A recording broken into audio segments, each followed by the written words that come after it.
Hey guys, Metal Viking 82 here, back with a new Viking Orations for you. And today I'm going to be talking to you about a concert that I went to this past weekend for the Legends Iron fucking Maiden. Oh my god, what a show. This was my first time ever seeing Iron Maiden, and Tyler, my nephew's first time. And of course, Iron Maiden are one of his all-time favorite bands. And years ago, when he was in middle school, I'm talking probably maybe 8 years at least, they came to Indiana, and at the time I was not real comfortable with the idea of driving to Indianapolis and that to go to a show, no matter how much I really wanted to go to shows. And so I kind of pussied out on that one, and I felt so bad because he really wanted to go to that show. And over the years, I've been watching them announce tours, and they never came back to Indiana. And I was starting to think, shit, now that we're finally going to shows, they're never going to come here. Blah, blah, blah. They could be retiring anytime now. You just never know. So when it was announced that they were coming to Noblesville, which is just kind of like a part of Indianapolis, I jumped on the opportunity. I'm like, I am going to make up for this. And I went out and I bought, similar to what I did with Slayer, upper pavilion, center stage. I paid not a huge price, I would say, for everything, but I did, went above what I would normally pay for tickets just to make up for everything, and it turned out to be an amazing night. Of course, on this tour, they have the Raven Age as the opening act, and they are a band that features Steve Harris's son on guitar, so excuse me. And a lot of people were kind of, shitting on the band, I guess you can say, leading up to this show. And, I listened to a few songs on YouTube. I didn't think they sounded half bad, personally. So I was kind of interested to see how they were live. And overall, I thought they did a pretty good job. There was a couple times, though, I thought that the backing vocalist and even the kick drums were kind of drowning out the lead, the singer a little bit. Excuse me. But overall, I thought they did really good. They were really energetic with their performance, and the bass, was just so heavy. I mean, those kick drums. I mean, every time he was hitting the kick drums, it was just like you could feel it right here in your chest. It was really awesome. There was one point, though, that, the vocalist stands up and he's like, sing for me. And he's like holding up the microphone, like, come on. And of course, where I was sitting, because me and Tyler decided we were going to sit throughout their set, not out of disrespect or anything, but just because we'd already been standing for like 2 hours waiting to get in. Excuse me. And, we thought, all right, if we're gonna stand, we're gonna stand for Iron Maiden, and we're just gonna stand for the entire set, which is what we did. So for the Raven Age, we sat down, but we still had a good view of the stage, and the people in the pit area were definitely into it. And I seen a few as I was looking around, where we were at, that seemed to be into it. But overall, there didn't seem to be a whole lot of reaction to it. And when he did that part, though, I personally couldn't hear anything in my area, so I was like, okay, hopefully there's people down in the pit actually singing back to him, otherwise he's going to look really stupid. But overall, though, I thought they put on a decent set, but we were there to see Iron Maiden, and oh my god, they did not disappoint. I've always watched videos of their live performances, and to see everything done live, in my own with my own eyes, was such an amazing experience. I mean, they, of course, opened with Aces High, where they brought out, the plane above the stage, and it was turning and banking and stuff like that. And, of course, that was the only song that I actually used my phone to record a video of. And I uploaded it. You can see the opening to this show. And, and I took some pictures throughout this night, but I mainly tried to keep my phone put away just because I really wanted to be there in the moment and experience everything that I possibly could. I mean, they played a lot of the classic songs. There was a couple that I really couldn't recognize right off the bat, and even Tyler, as big a fan as he is, he even had trouble figuring out what the hell they were. But, the one song I wish they had played, though, was Wasted Years. That's like one of my all-time favorite songs of theirs. I mean, that guitar intro is just so classic to me. And, I mean, they did though. They did play the very first song that I ever heard from them, which was 2 Minutes to Midnight. Because of course, they can't do an Iron Maiden show and not have 2 Minutes to Midnight in it, in my opinion. And the funny thing is, and I've told this story for years, the first time I heard that song, it literally was 2 Minutes to Midnight. So that was kind of ironic. But, you have The Trooper, Aces High, Run to the Hills, The Klansman. And, of course, they played Tyler's favorite song, Fear of the Dark. So for him to finally see one of his all-time favorite bands and to see his favorite song by Iron Maiden played live was definitely really cool.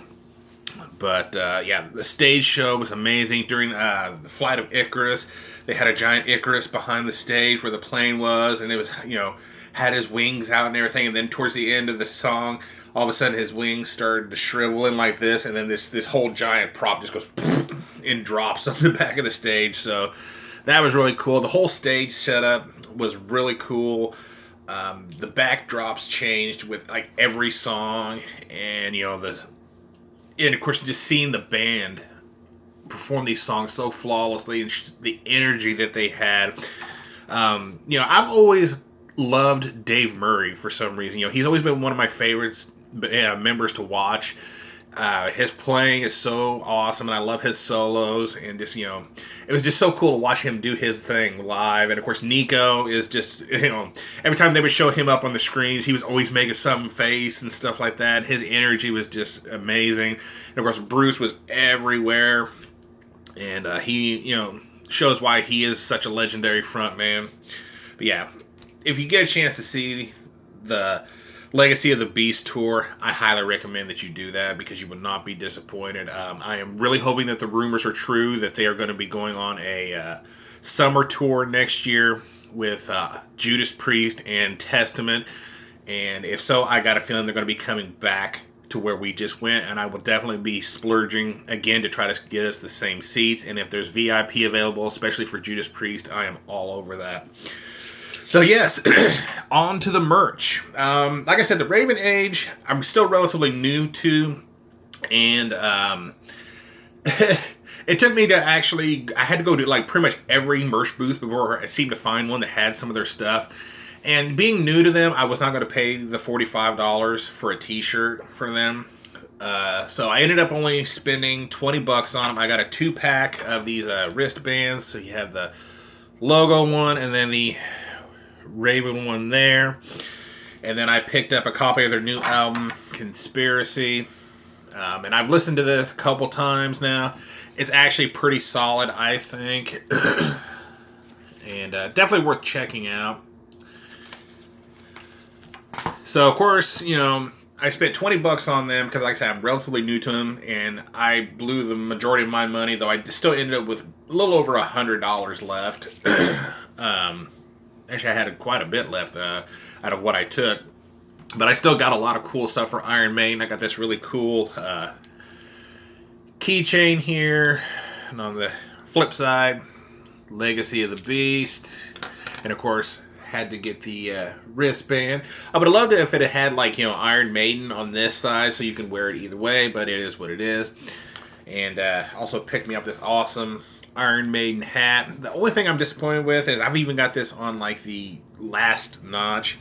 It's a little snug on my fat melon.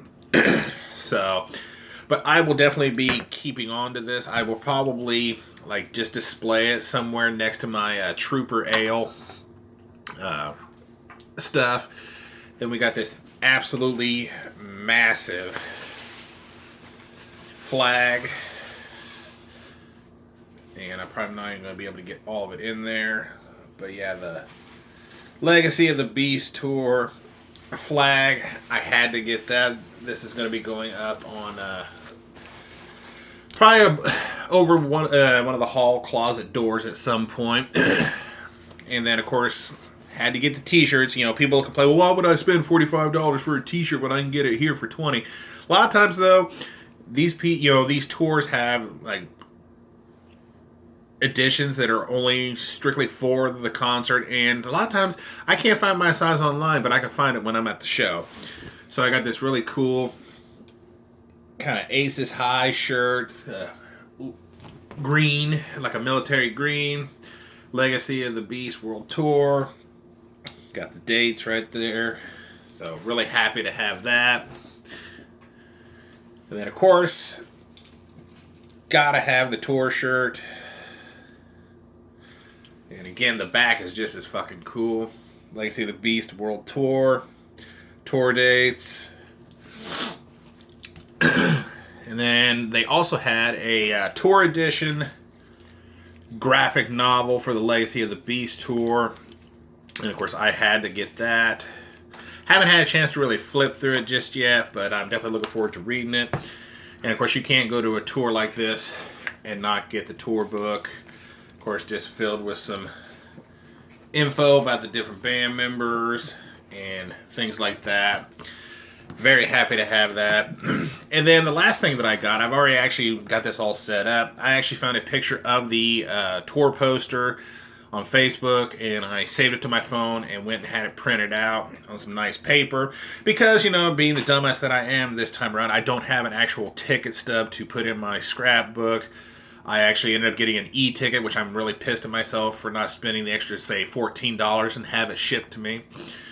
So I printed off the little poster, and then I took this 4-patch set that I bought of Iron Maiden. Hopefully you can see that without too much glare. And I created myself a little collage with the patches and my printout of the tour poster there, so I could at least have that to remind me that I did go see this show. So yeah, that is going to do it. You will be seeing another one of these here very, very soon, because this coming Saturday, just 2 days from now, I will be seeing Kiss for the 3rd time and probably last time. And I am so fucking excited for this show. And I can almost guarantee I probably will not have a voice by the end of the night, because I will be singing my heart out to these legends. So yeah, that is going to do it. Once again, thank you so much for watching and subscribing. And until next time, stay brutal.